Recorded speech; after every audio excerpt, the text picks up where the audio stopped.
Já convosco. Está no meio de nós. Proclamação do Santo Evangelho de Jesus Cristo, segundo São Mateus. Glória a vós, Senhor.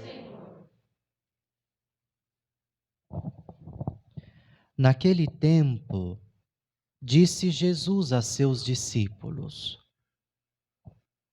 Vós ouvistes o que foi dito: amarás o teu próximo e odiarás o teu inimigo. Eu, porém, vos digo: amai os vossos inimigos e rezai por aqueles que vos perseguem. Assim vos tornareis filhos de vosso Pai que está nos céus. Porque ele faz nascer o sol sobre maus e bons, e faz cair a chuva sobre justos e injustos. Porque se amais somente aqueles que vos amam, que recompensa tereis? Os cobradores de impostos não fazem a mesma coisa? E se saudais somente os vossos irmãos, o que fazeis de extraordinário? Os pagãos não fazem a mesma coisa? Portanto, sede perfeitos como vosso Pai Celeste é perfeito. Palavra da salvação. Glória a vós, Senhor.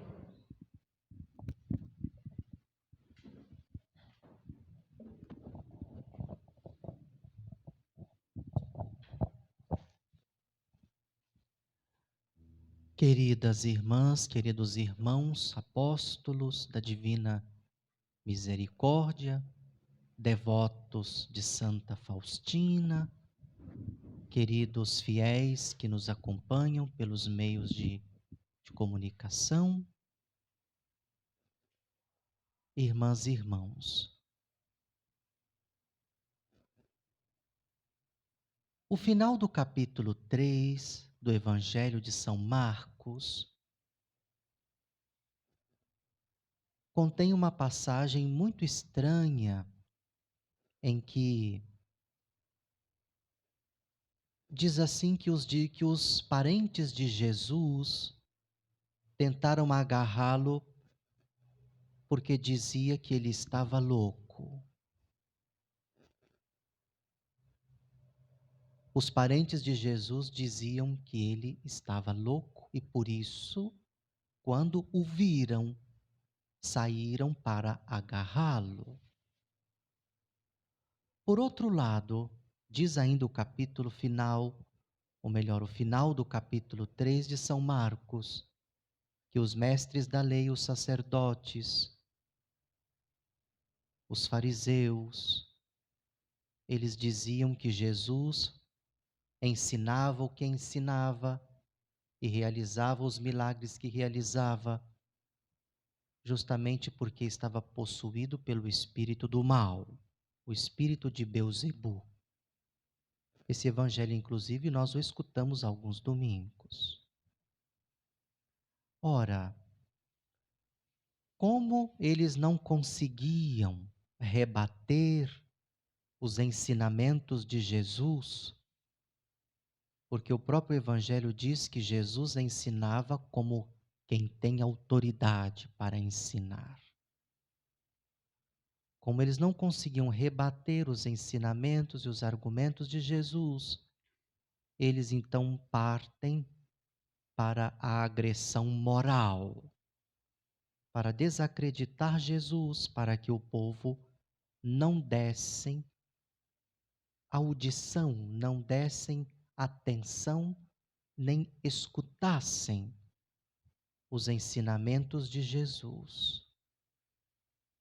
Ora, por que diziam que Jesus estava louco? Por que diziam que Jesus estava possuído pelo espírito do mal?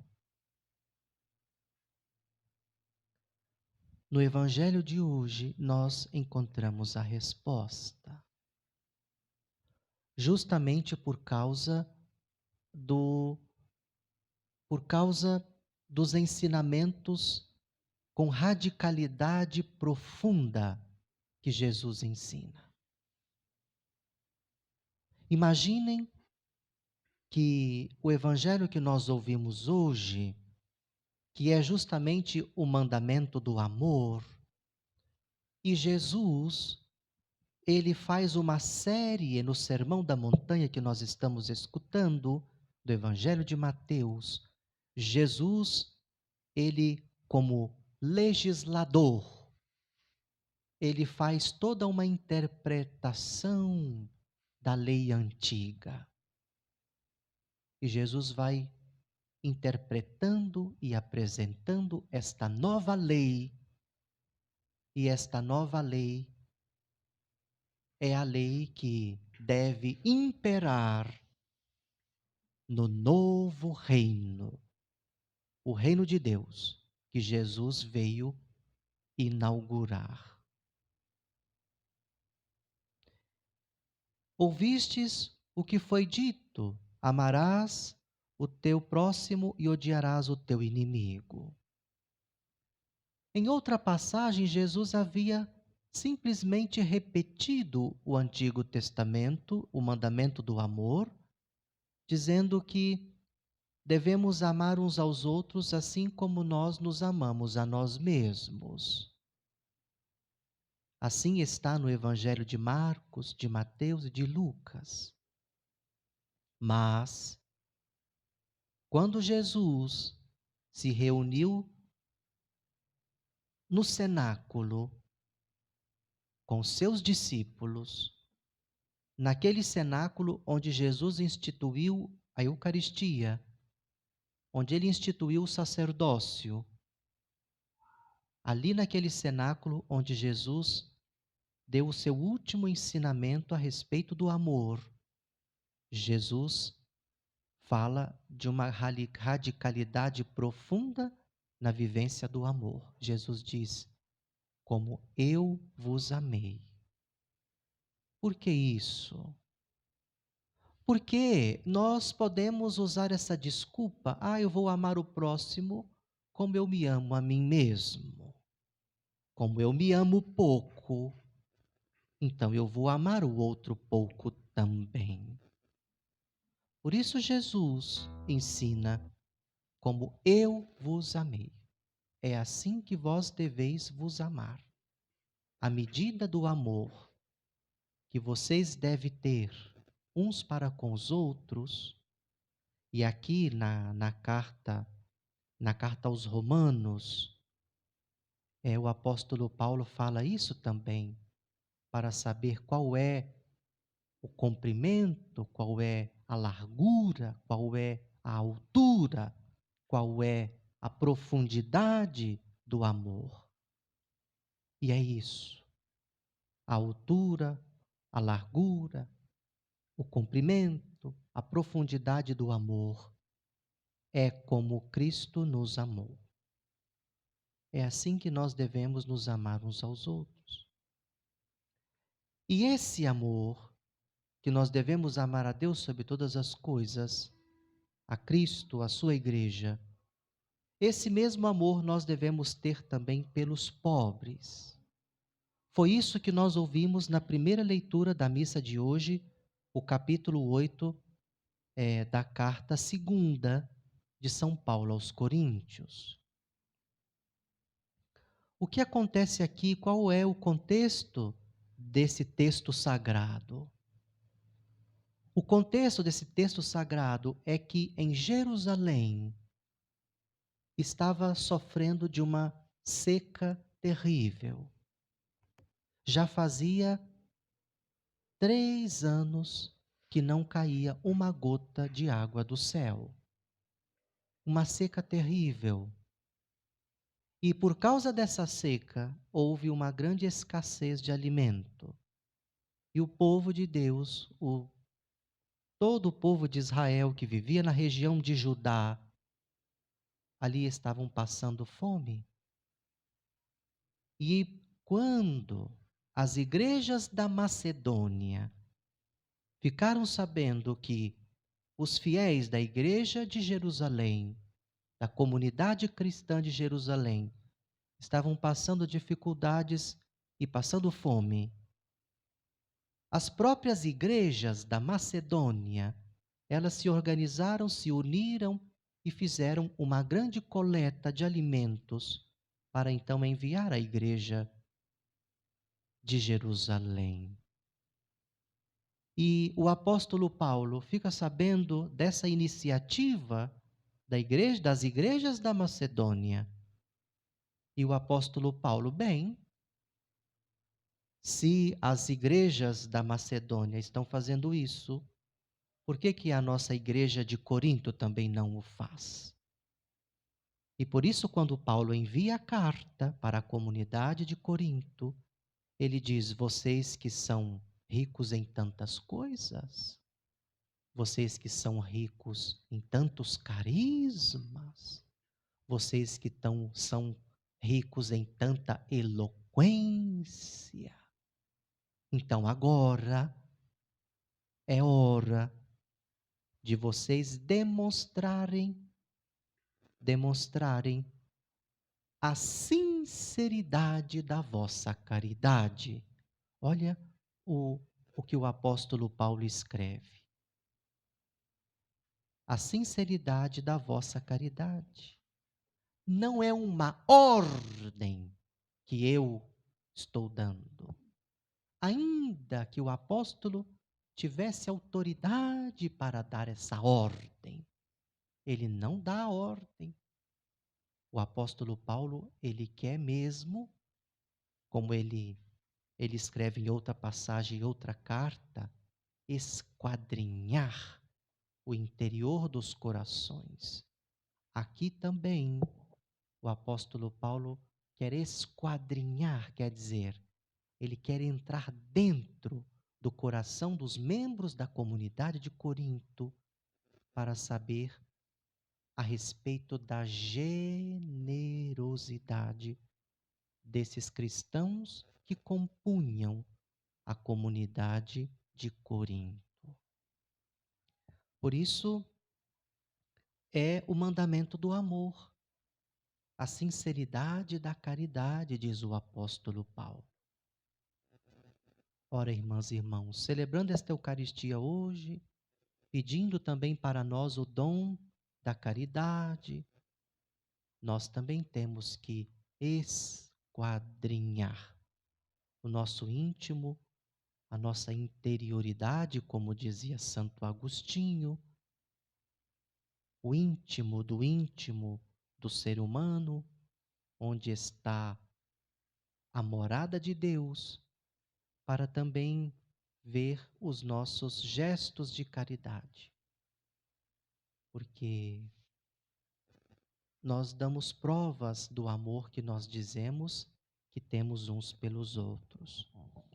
E essas provas da caridade, a sinceridade da caridade, como escreve o apóstolo Paulo, é uma verdadeira provação. Não é fácil. É uma verdadeira provação. Basta prestar atenção nesse evangelho que nós ouvimos na liturgia de hoje. Jesus disse: vocês escutaram, vocês já sabem o que foi dito lá em outra circunstância, pela boca de Moisés no livro da lei, na Torá. Lá foi escrito: amar o teu próximo como a ti mesmo. E na lei de Talião, a lei de Talião que exerceu uma influência muito grande também no texto do Antigo Testamento, sobretudo, a lei de Talião exerceu muita influência no texto bíblico, principalmente no livro do Êxodo, no livro dos Números, no livro do Deuteronômio. Ali está isso, olho por olho, dente por dente. Isso é muito antigo da lei de Talião, uma lei jurídica de talião. Mas Jesus disse: não. Eles disseram isso. Eu que tenho autoridade para dizer e para ensinar, eu vou dizer e ensinar outra coisa. Vocês devem amar os vossos inimigos. Se vocês querem se tornar filhos do Pai, porque Ele é Pai. Ele é Pai. Independentemente se eu sou filho, Ele é Pai. E Ele é um Pai bom. Ele faz a chuva cair para os justos e para os injustos. Ele faz o sol nascer para os bons e para os maus. Ele é bom, o Pai é bom. Ele é Pai. Agora, para nos tornar filhos desse Pai, existem condições. E para se tornar filhos do Pai, a condição é essa: amar os vossos inimigos e rezar por aqueles que vos perseguem. É por causa desses ensinamentos, irmãs e irmãos, que nos colocam à prova. Por causa desse ensinamento de Jesus, que, como diz o apóstolo Paulo, é para testar a sinceridade da nossa caridade. É por causa disso, desses ensinamentos tão difíceis desse jeito, que no final do capítulo 3 de São Marcos, os próprios parentes dele saem, avançam sobre ele, tentam agarrá-lo e detê-lo, dizendo: ele está louco. É por causa desses ensinamentos